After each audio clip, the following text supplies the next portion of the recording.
Can you hear me now? Am I audible to everybody? Yeah? Okay, fine. So let's start.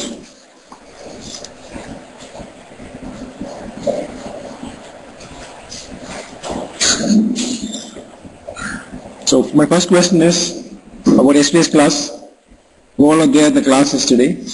Who gave a pterygoid response? And what it is, pterygoid response? Where do you see it?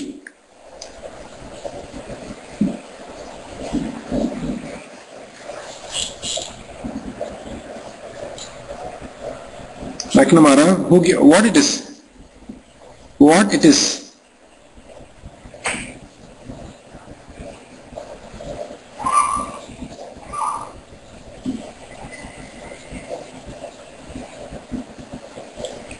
Anybody, what it is? Exactly. Yes, yes. Very good. Okay, it's a tension zone created because of this stretch in the retrodiscal tissue of the mandible. Okay, got it? When you're trying to bring the mandible forward, the more of the retrodiscal tissue has been stretched. That's what the blood vessels are formed there in particular that region. So then you will have the pain. The question was on what was pterygoid response. Okay. Yes. My next question is headgear effect. Where do you see headgear effect? Headgear effect.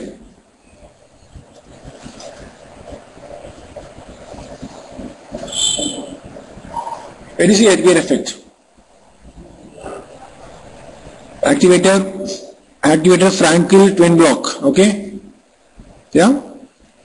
Okay. Activated Frankel and particularly any wire with a labial wire, okay? Okay, so today my class is on Retention, Relapse, left hip palate and surgery, fixed appliance and more appliances, okay? So lots to cover, so we'll just start up, okay?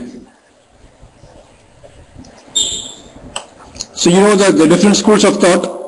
The most important thing here, they'll ask you, your MCQ question will be on the names given by different schools, okay? Occlusion school given by Kingsley. He basically believes that you have to maintain a proper occlusion, okay? You have to maintain a tight contact and proper occlusion to prevent the worsening of any retention. When you're trying to treat a case, you have to maintain the proper occlusion. That was the main concept. Then apical base school by Lundstrom. What he said is, don't try to expand too much the basal bone. What is there, it's natural. When you're trying to expand too much or constrict too much, then you change the most chance of relapse. That's what the basic thing of Lundstrom, okay? Mandibular incisor position, as you know, given by Tweed, what he told is, the mandibular incisor should be placed upright over the basal bone for better stability. That was his main concept, okay? And Roger thought that it is basically the musculature. You have to keep a good environment. You should maintain the neutral zone. Otherwise, the musculature will play a main important role in giving a lot of problems with dentition. As you know that, right?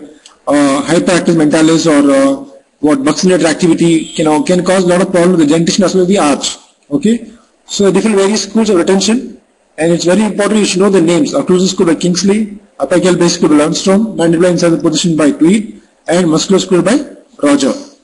Okay? Theorems, sometimes they ask you who gave theorems, and it's given by the person by name Retention. Okay. I'll just explain a little bit points of each theorem. Theorem 1, it says the teeth that are being moved tend to return to their former position. This is basically because of your elastic tissue, your collagen fibers. Okay, like the more they move, the more sooner they can come back. That's why you have to have a retention protocol for at least minimum of 8 months. Okay. What they say is 6 months full-time wear, followed by 3 months part-time wear, night-time wear. That is your protocol. 6 months full-time wear of retention, followed by 3 months of part-time wear, only part in the night time. Okay.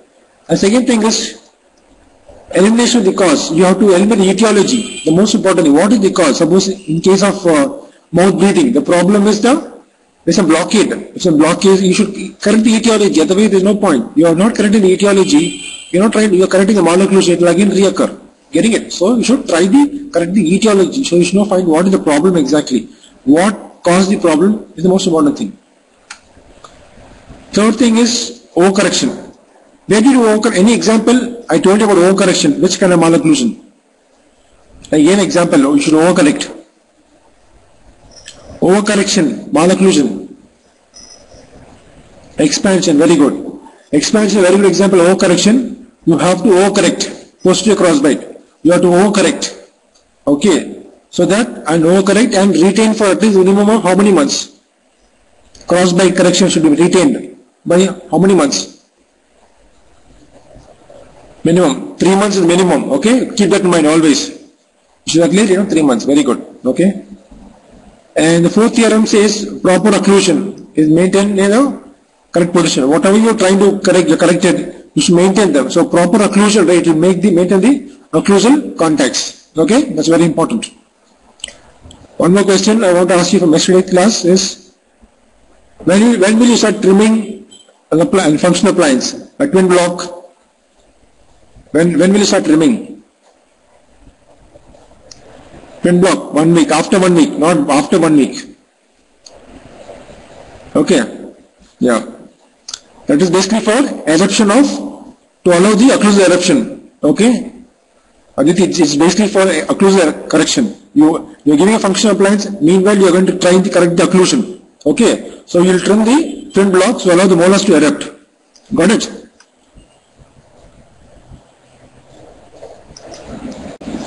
Theorem 5. The bone adjacent tissue must be allowed to reorganize. This is what I said, reorganize of the peroneal ligament or the bone. So you should give some time for them to reorganize because you have the new position, right? Yeah, okay. Okay. Theorem 6, the lower incisor should be placed upright over the basal bone according to Tweed. Okay. Theorem 7, corrections carried out during growth period are less likely to relapse. Which means you are trying to correct more, right? Trying to advance the mandible or reconstruct the mandible. The bone tends to form there. The bone that formed that period of time, it's much harder. Okay. So there are very less chance of relapse. Theorem 8, farther the teeth have been moved, the less likelihood of relapse. Means overcorrection again. You have to move them more. As I told you, when correcting crossbite, the lingual cusp of the maxillary first molar should be the lingual influence of the mandibular molars. You got it? I explained, right? Everybody. Okay? So you should overcorrect it. You should move the teeth far away. So even they relapse, they'll come back to the right place. Okay? Theorem 9, arch form of the mandibular teeth should not be altered. Particularly your intercanine width. It's very important. You should not expand the intercanine width. How much you can expand maximum in the canine region? I gave some protocols. Canine region, how much you can expand? Maximum expansion, 1 mm. Very good. Anteriors, anterior, incisors, no? Incisors 1 to 2 mm, keep that in mind. Okay, canine 1 mm, premolar, molar 3 mm, okay, please remember that, okay? Yeah. Theorem 10 says, any treated malocclusion requires permanent retaining device, means sometimes you have to give a permanent retention in some cases, malocclusion, like crowding or space closure, anything, okay? Because of permanent retention. Clear? Everybody understood? Different theorems, what are the concept of this? Okay. The different types, self-corrective, self-retentive, like anterior crossbite. See what anterior crossbite, suppose if the upper incisors are lingually placed and you get a proper, you correct the lingual crossbite, it will not come back because the lower incisor acts as a retention for that. Okay, that's why he says anterior crossbite with adequate overbite established but doesn't require retention. Very important from MCQ point of view. Okay. Then short-term retention or limited retention for only for 3 to 6 months. Dentition that are treated by serial extraction procedure because it's normal, but it's a physiological. This is more a physiological serial extraction, so you don't require retention. Highly placed canines treated by extractions. Again, because there is sufficient space for them to come down, it is natural the canines will come down. You don't retain them for any time, okay? case treated by maxillary retardation after completion of growth period. Okay, again here maxillary retardation after completion of growth period. Because once you bring the maxilla forward, right, you are trying to get them back. Okay, so there is no chance of going them forward too much. That's why the retention period is very less in those cases, because the bone will get adapted to it. Okay. Correction of blocked out teeth, again, it is something like crossbite. Correction is very, once you get into the arch, you maintain the occlusion, right? So the treatment, retention plans are very less for this. That is why it's short-term retention. Okay? Medium term, or 1 to 5 years. Class 1 non-extraction with protrusion or maxillary spacing. Okay? Class 1 and class 2 extraction cases. Deep bite particularly leads retention for a longer period of time. Very important. Deep bite requires for a longer period of time. Rotated teeth also requires, but you should do a procedure called supracrustal fibrotomy. Okay? Supracrustal fibrotomy for rotated teeth. Class 2 division malocclusion. Yeah. Supracrustal fibrotomy. Okay? Permanent and semi-permanent retention, particularly cases treated by expansion, particularly the mandibular arch, that tend to collapse very fast. So you have to give a permanent retention. Generalized spacing which arch length excess. Arch length is more, a tooth size is small, you have to give a permanent retention, otherwise it will open up again. Okay? Severe retention, very important, should be given a permanent retention. Severe labial-lingual malposition, severely proclined incisors, you are trying to retract, it tends to go back, so you have to give a permanent fixed retainers. Similarly, midline diastemas, very very important, you have to give a permanent retention. Cleft palate case, again you are trying to expand the arch, you have to give up permanent retention. Adult patient with a periodontal problem, here you should concentrate particularly the bone loss, okay, because there might be a bone loss, so they tend to change the position of the teeth, okay. So in those cases also you should give a permanent retention. Okay? You have different kinds of retainers. Hawley's retainers and the modification. Hawley's retainers, you know that you have a label bow and two advanced class. Modification will be a short label bow, a long label bow. Okay? Fine. Then wraparound retainer is nothing but what will happen, it will cover the entire teeth. Suppose you have a dentition, right? So they will cover the entire arch and they come back. All the teeth. That is called your wraparound retainers. Okay? Canine to canine clip-on retainers, it will cover only the canine to canine. But here the advantage is you will have a label as well as lingual wire. Okay? You will have a label as well as lingual wire on both sides. Label as well as lingual wire. It's called as clip-on retainer.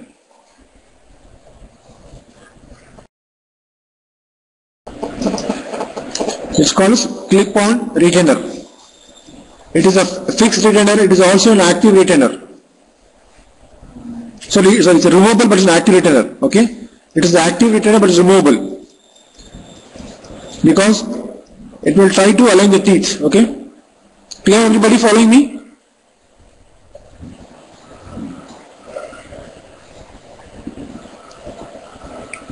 I'll come back. See, duration is basically for permanent retention, depends on malocclusion. Usually for what they give is at least minimum of 1 year is required. Okay? But lot of other cases like it's like sometimes they give for minimum of 5 to 6 years. Okay? There's no duration. It's a permanent, it's lifelong retention. That's what's called permanent retention. Sometimes you give a longer period of time also. Okay? Another one is tooth positioner. Tooth positioner is nothing but we do the aligner. We spoke about this S6 aligner, right? That Invisalign retainers. Okay, that is called as tooth positioners. Okay? S6, all are examples of what? Removable. Even the functional appliance can be used as a retention appliance. Your FR3 or a class, your Frankel or your activator can also be used as a retainer. All these are examples of removable retainers. Fixed retainers, bonded canine to canine retainers. Okay, anti-rotation bands. What they do is they correct the rotation and they place the band attached to the adjacent tooth, so they maintain the position. That's called anti-rotation bands. Band and spur, like a space maintainer, it will be attached to that. And pontic, even if a pontic can be fixed to the tooth, it will maintain the tooth in that particular place, not allow the tooth to move. Okay? All these are examples of fixed retentions. Okay? What they use, they basically used coaxial wire for fixed retention.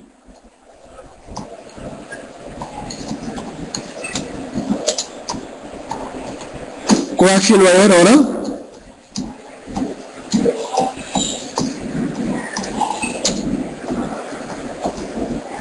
multi-stranded wire for fixed retention.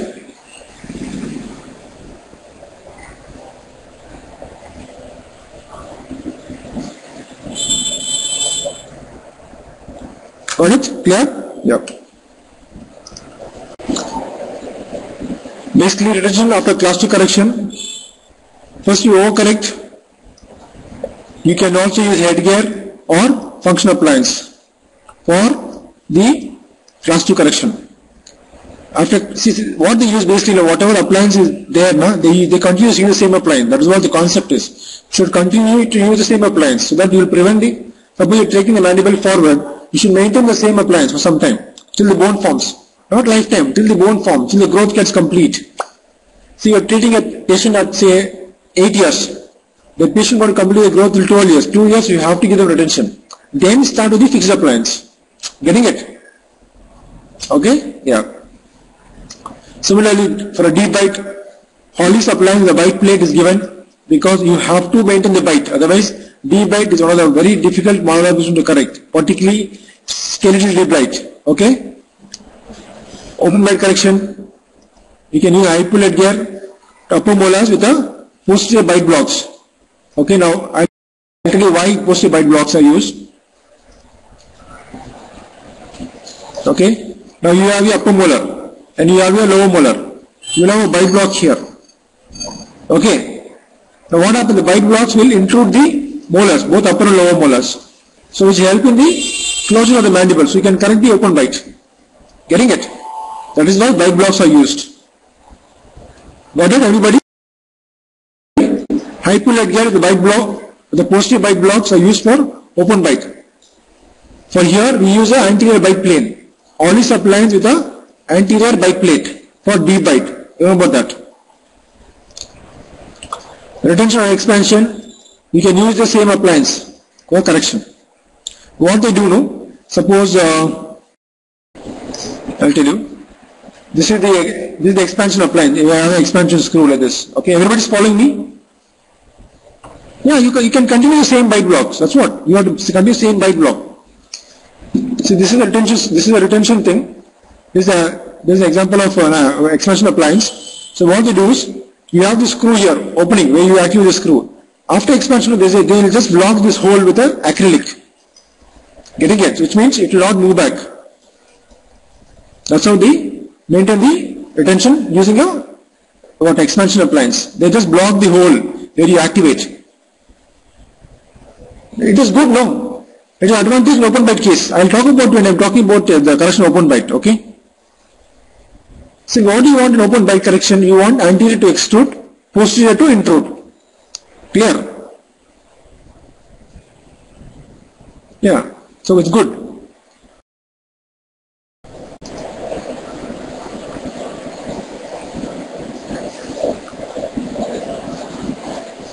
What we will trim? What you will trim?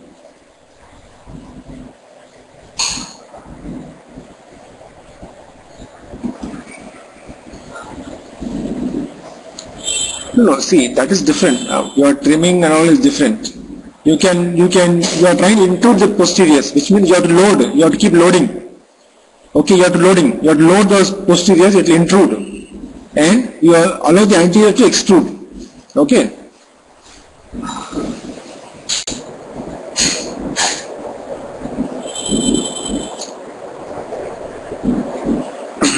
You allow the anterior to extrude and posterior to intrude. So you don't have to trim anywhere.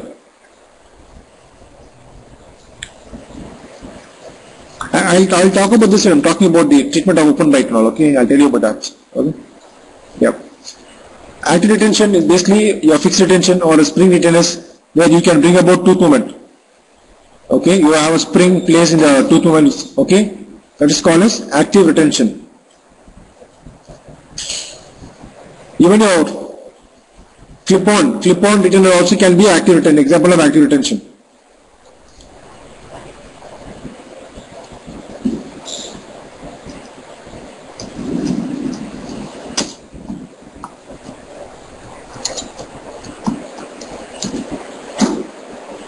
Barrier spring aligner is also example of active retention. Barrier spring aligner. Okay. What happens? Suppose you give a retention appliance, the patient goes back, the patient breaks the retention appliance, the patient comes back with a crowding. Okay, minor crowdings. So that time we can give this aligners. Instead of starting the treatment overall again, you can just use active retention, which can correct the minor crowdings. You can correct only minor crowdings, not too much. Okay.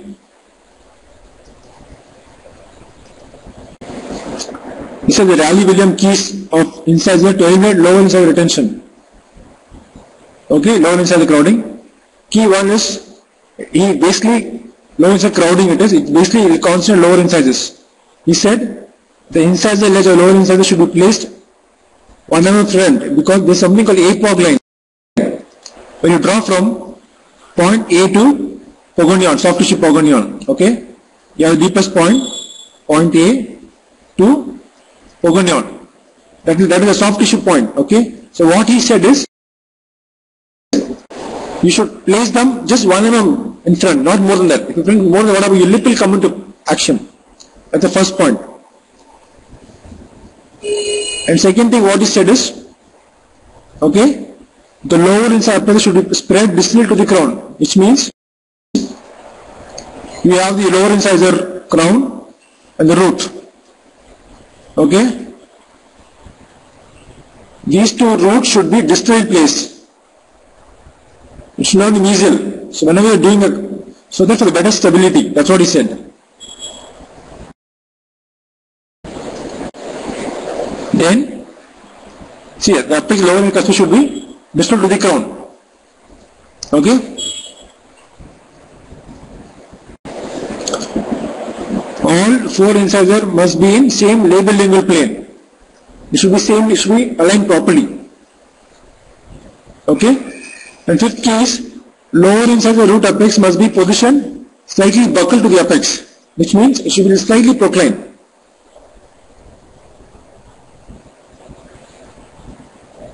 It should be placed more buccally. And you also said as lower incisor should be slenderized, means you can do a proximal slicing lower incisor to slenderize, to get a good contact. So there are 6 keys. Okay. It's just for you to know them. All are based on only lower incisor. If they ask you radial keys, radial theorem is there. See, there are 2 things.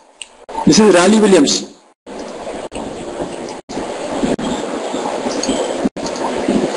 These are Raleigh-Williams for retention of lower incisors. Keep that in mind. There are 6 keys.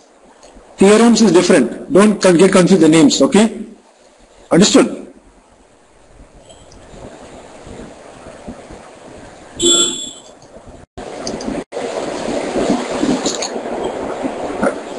Retention, it is nothing but your supracrustal fibrotomy. As I told you, the teeth tend to come back to the original position. Okay, the which is particularly because of your transseptal fibers. Very important. You have to cut the transseptal fibers. So the reorganization of peroneal ligament takes at least 3 to 4 months. Please know these dates are the months are duration very important. So the collagen fibers to reorganize takes at least 4 to 6 months. That is why your retention should be done at least for 8 months, minimum 8 months. Okay? And basically your supracrustal fibers takes long time to remodel or reorganize. It takes at least 1 year.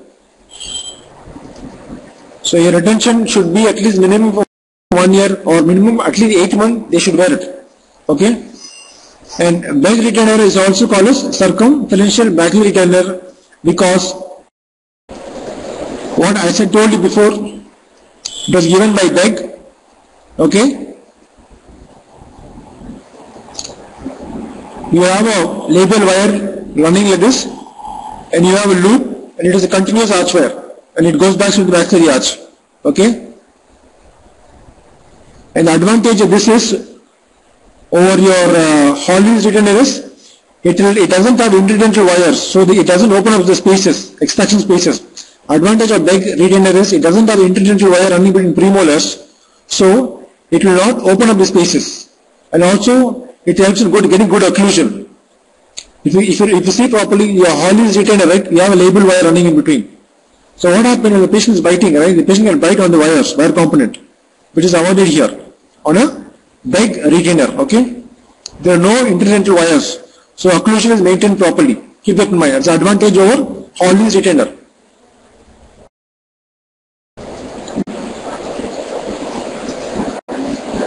So that's a retention, because nothing much they'll ask retention. Okay, they basically ask the theorems. They ask you about this. What are the? See, you should know that functional appliance can also use a retention appliance.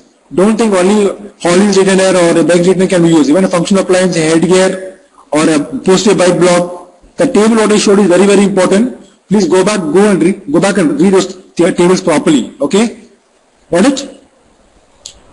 Anybody?